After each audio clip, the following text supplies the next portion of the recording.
And she eventually said, look, they are little people who should not be at an adult party. We intend to name people in these lawsuits. We're not going to do it in interviews. We're not going to do it, without doing our due diligence, because obviously, these types of allegations are very hurtful to people. And of those 8, how many seemed to be potentially minors?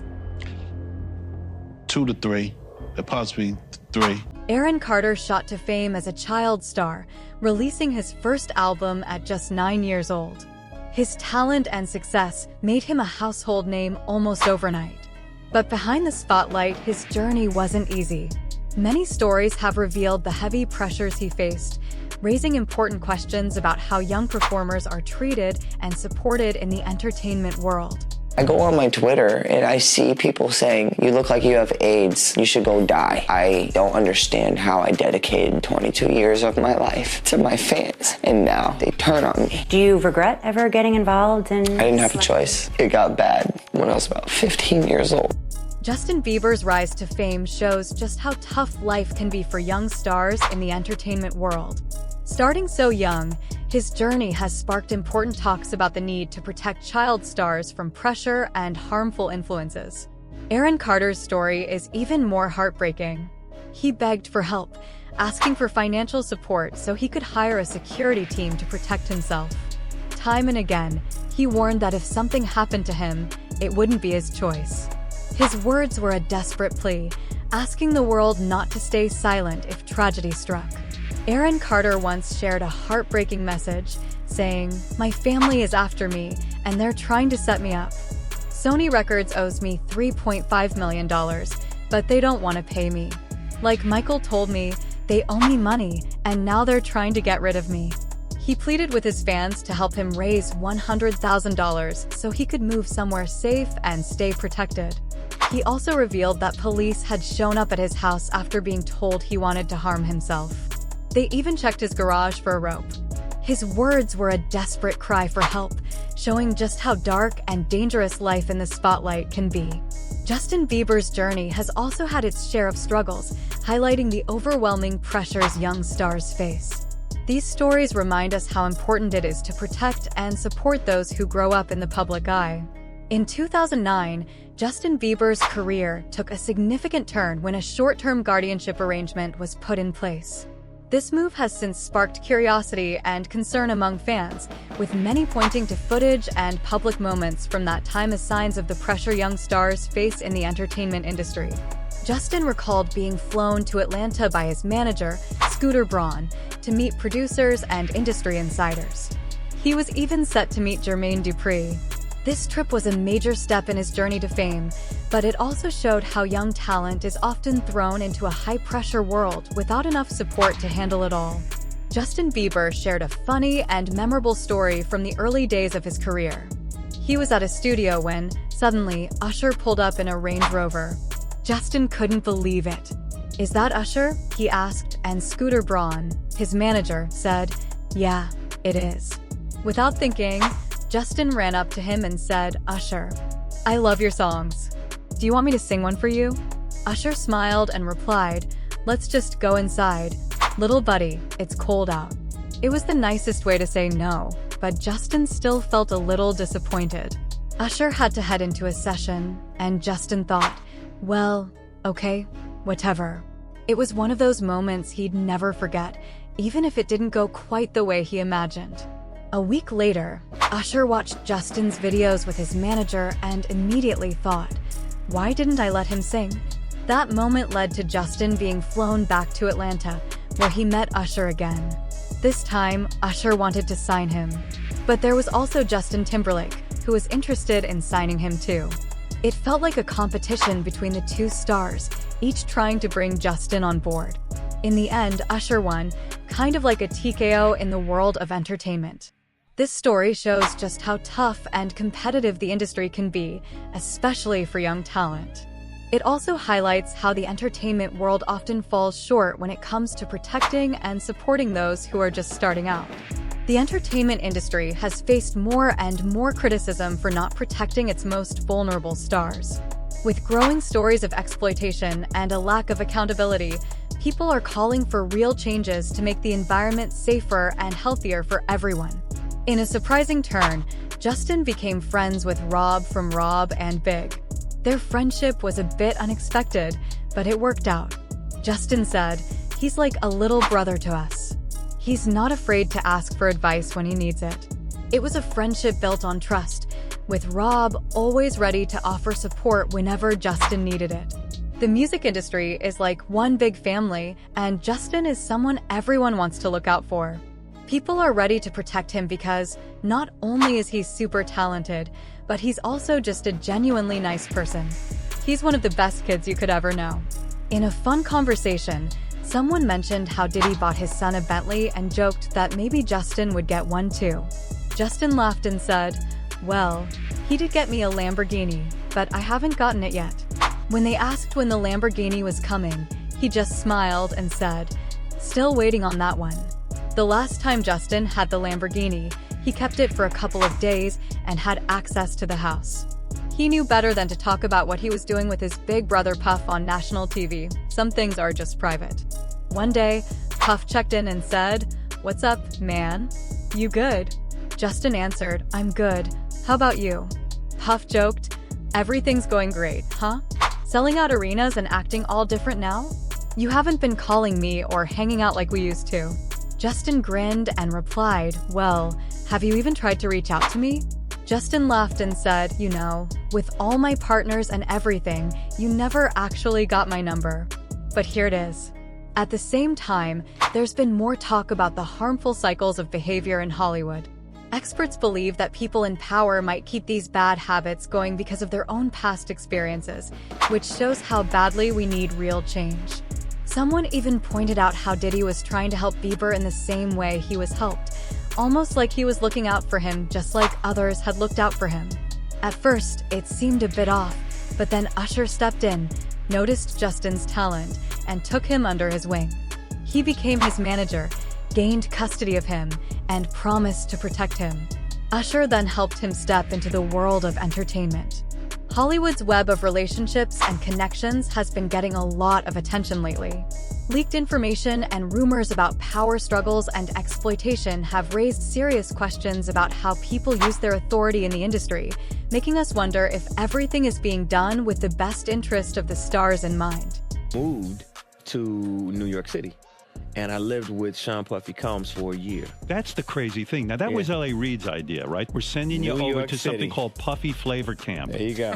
To learn some... Flavor Camp? Yeah, Flavor that's what it Camp. was called. And you're going to go to Puff Daddy's. He's going In the 90s, do you understand what that's like? Puffy's place was like just filled with chicks and orgying like nonstop, right? No, not really. I Come mean, on. but hey, it was curious. I got a chance to see some things. Yeah, but you were 13. What were you I seeing? went there to see the lifestyle, Right. And I saw it, and it was, but I don't know if I could indulge and understand what I was even looking at. It was pretty wild. It was, So it was nobody crazy. tried to, some woman didn't come along. I didn't say and, that. Okay. I didn't say that. What I did say is that there were very curious things taking place, and I didn't necessarily understand it. Biggie Smalls was there. Biggie Smalls was there. Lil' Kim, Craig Mack. All these people all are of hanging these- around. Yeah, man. Faith Evans, And your parents Jodeci, were Mary J. okay? Blige. They didn't know nothing about this shit. Oh. I was having a good time. You know what I mean? Does he have you doing any chores? Are you doing dishes at all? I mean, to keep you humble somewhat? Or are you just like, can you stay up till 4 a.m. with them and party? I mean, I could. I actually stayed up longer than them. And what kind, do you have money? What's going on? I mean, I had like per diem. You know, I had like, What like a a living. life. Yeah, it's pretty crazy. 14 years old. You're a dad now. Would you ever send your kid to Puffy Camp? Hell no. Former insiders and employees have begun speaking out, sharing stories that expose serious problems within the entertainment industry. These testimonies stress how important it is to have more transparency and stronger protections for performers of all ages. In a lighter moment, someone thanked Justin for hosting an event, saying, "We really appreciate you doing this. You didn't have to, but you did." Justin smiled and said, "Yeah, I definitely didn't have to, but I'm glad I did." The person joked, "Just don't get too close to the bed." Justin laughed and replied, "Don't worry, I'm not getting in the bed." Justin gave a shout out to his friend, saying, "Big thanks to him for what he did." Then, with a laugh, he said, "Let's just move the camera a little this way. I don't want my shot to get too close to the bed. Just trying to keep things looking right." He smiled at his friend and added, "He looks like he just stepped off a plane, fresh from the garden stage." Pointing at him, Justin said, "That's my brother right there from day one. We used to wake up together. Well," pause for a second, "but back when he was 10 and I was a bit older, I was like his big brother, always looking out for him." Justin laughed and said, "We used to fight over the Frosted Flakes, you know? Back before pause was even a thing." He smiled and added, "But seriously, that's my brother. We used to actually wrestle over those Frosted Flakes because he was always waking up early with me." Then he turned to Puff and said, "Yo, what did Puff just say? No one's gonna say anything about that? He just told everyone we used to wrestle over Frosted Flakes, and we're live streaming this." That was wild. Justin shook his head, laughing. "That was just crazy." Justin laughed and said, "Man, that was just crazy, but we're having a good time." As more information comes to light, the scale of these allegations is growing, and it's sparking bigger conversations about accountability and how power can create harmful situations. Then he got serious and said, "But how can you say you're going to give a pass to someone who groomed you?" I know what's really going on. Let me explain. Recent developments suggest that investigators are finding materials that could really change things for ongoing cases. These discoveries have made people even more determined to call for change and justice. The push for justice and accountability in the entertainment industry is growing, with more people calling for change. One of the voices leading the charge is 50 Cent, who has been open about his own experiences and is pushing for more transparency. His strong stance has sparked fresh discussions about how urgent reform is. One story that's been shared comes from Tania Wallace, who courageously spoke out about her experience, even though it was tough for her to do so. She explained that she was flown from LA to Miami by a Saudi prince and ended up at one of Diddy's parties on Star Island. When she walked into the house, she saw a group of adults surrounding what she described as little people who were dressed up like Japanese Barbies. She went into more detail about the events, saying it happened in 2018, but she couldn't quite recall the specific name of the Barbie character. She couldn't quite remember the name, but she went on to explain how the adults were gathered around these little people. When pushed to explain more, she finally said, "These are kids who shouldn't be at an adult party." What she was getting at was that they were minors. While she didn't see anything directly happening with them, it was clear that the situation was odd and uncomfortable. She shared some shocking details about what was going on at the house, saying that even at 7 in the morning, the party was still raging. It had apparently gone on all night. It was hard to hear, and it made everyone question what really happened. Then TMZ, known for breaking big stories, reported on something even more intense. They managed to get their hands on one of the freak-off tapes. The description they got was wild. It's a porn video directed by Diddy himself, with a male sex worker talking about his experiences. While nothing in the video seemed technically illegal, it definitely raised a lot of eyebrows, especially when it matched up with other disturbing stories that had been shared. So, about Tania Wallace's story, she mentioned there were over 100 people at the party, including at least 4 celebrities. But the part we're focusing on now is a threesome, which even the US attorney talked about in an earlier documentary. He described it as consensual, and that's what we've been told. The male sex worker involved was flown to different places like Miami, New York, and Los Angeles over a couple of years. Hollywood's culture of secrecy and fear is now being challenged more openly.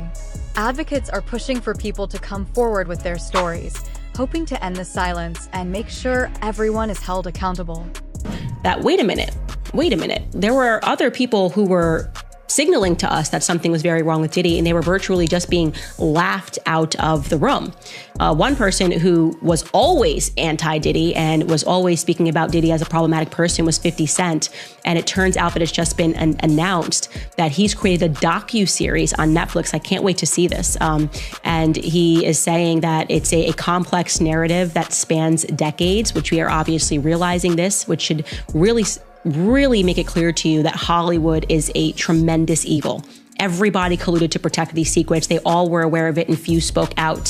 So Netflix is producing the docuseries from Curtis Jackson, 50 Cent, about the charges of sex trafficking and racketeering, as well as sexual assault and violent abuse allegations against Diddy Combs. And Alexandria Stapleton will be directing the project. I will be definitively watching this. They describe this as a story with significant human impact. It's a complex narrative spanning decades, not just the headlines or the clips that we have seen so far. And 50 Cent is exclusively speaking to Variety, saying that he remains steadfast in his commitment to give a voice to the voiceless and to present authentic and nuanced perspectives. While the allegations are disturbing, we urge all to remember that Sean Combs' story is not the full story of hip-hop and its culture. We aim to ensure that individual actions do not overshadow the culture's broader contributions. Now, I would actually beg to differ.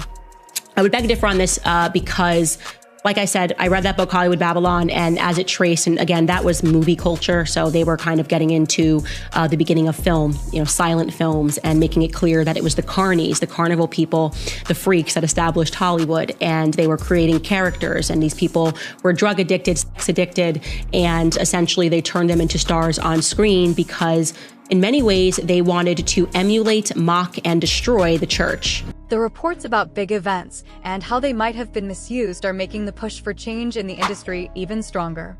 Power struggles and exploitation are still at the center of the conversation. As the investigations continue, the focus is on getting to the truth and holding everyone accountable. What do you think about these new revelations?